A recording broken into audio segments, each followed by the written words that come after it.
to your point, renew, first definition on the Goog, to resume an activity after an interruption.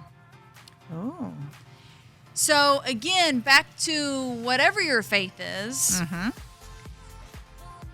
I would wager you need to be in constant touch and contact with that because it makes you a better individual. It will guide you when something happens and you need an answer. An interruption comes. Because we know interruptions are going to come. Yes. There's no way we're not getting through this unscathed.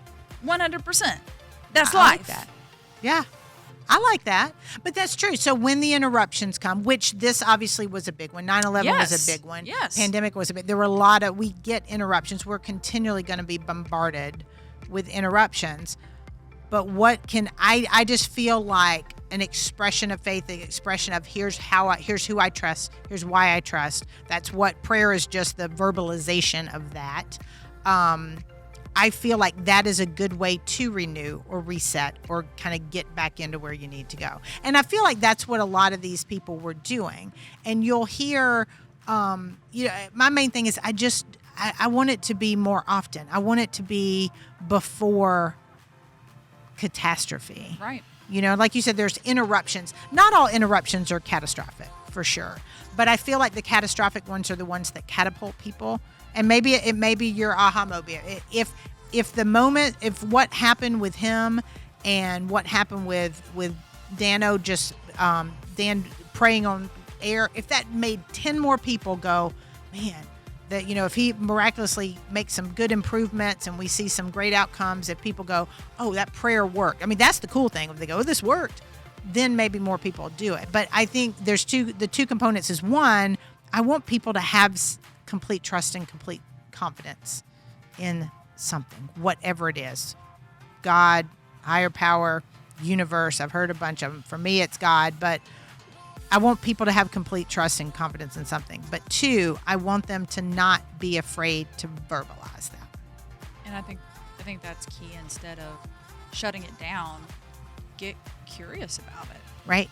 Yeah. Ask questions and learn more. Well, and like I said, I have a number of friends in other religions, and I'm always curious about them. And it's not from a standpoint of my religion's right and this doctrine's right and this one's wrong. Yeah.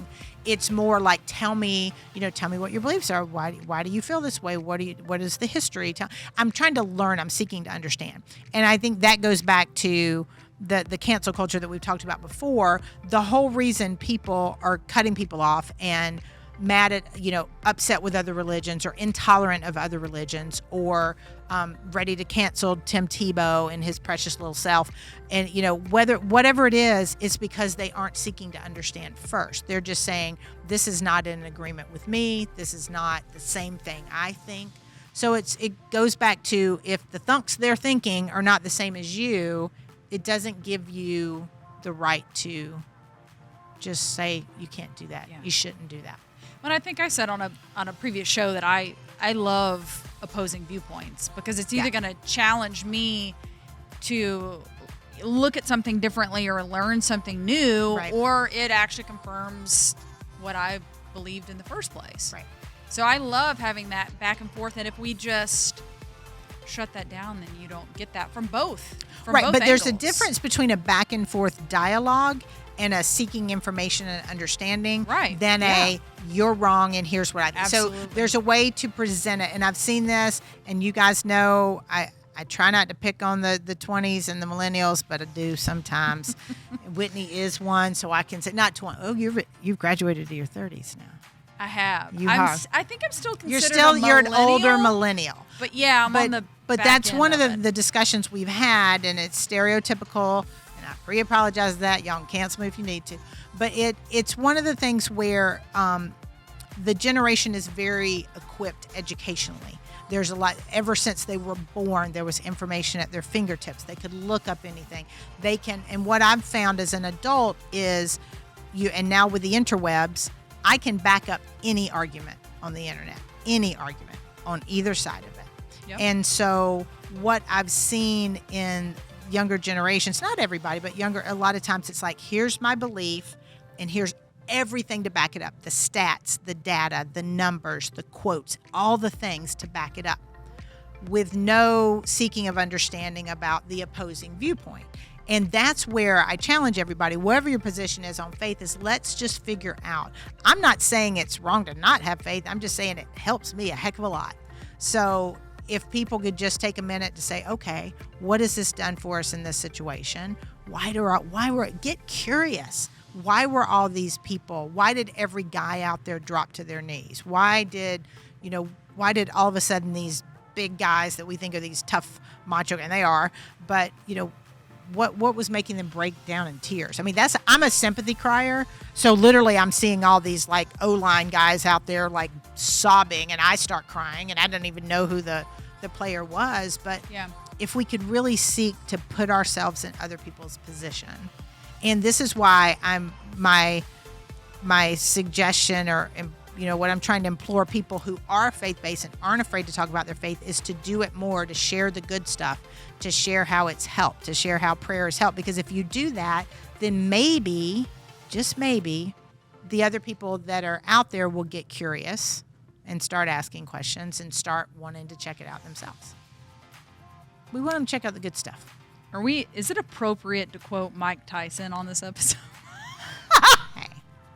Mike, it is. Are you doing it in the mic? No, you can quote whoever you would like. I'm a little scared. His voice, I'm a little scared where this might be going, but you quote. No, I saw an interview with him recently, and I wrote down what he said because I think it points to your point. Oh Lord. No, it's Mike and I are so agree. Good though. It's so good. We typically think alike. I might have been surprised that Mike Tyson said this. Okay, he said, "Sometimes I get in my head and I think I'm somebody and I get offended. Then I remember I'm nobody and I don't get offended." That's interesting. I've not heard that quote from him, or not heard that interview. It was an interview. I know. He's an interesting bird. But I loved him in The Hangover. But it with the tiger. Yeah, yes. with the tiger. But it's interesting because you're right.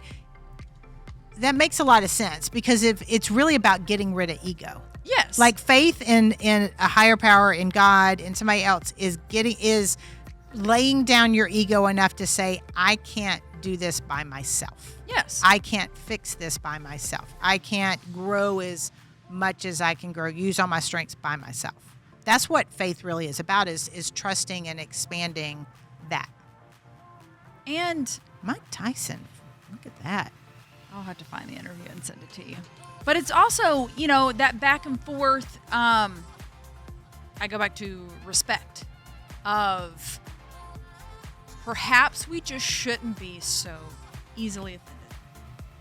What? Say that again for the people in the back row, Miss Mendoza. Let's not get so easily offended about everything. Well, and that's the thing, this is why I thought it would be safe, quote unquote, to do this episode now. Yes. Because we talked about this episode before. I ran the topic list by one of my children, and literally let me call her. I ran the topic list by Mia. You remember this at the beginning of the season because she's co-hosted a number of times, and she pointed out like 4 of them. She goes, "You're gonna get slammed," and she said, "Cancel." She goes, "Cancel, cancel, cancel." Faith was one of them, and I really wanted to talk about this. And it's not that I'm scared to. Well, I don't know that I'm scared to talk about it.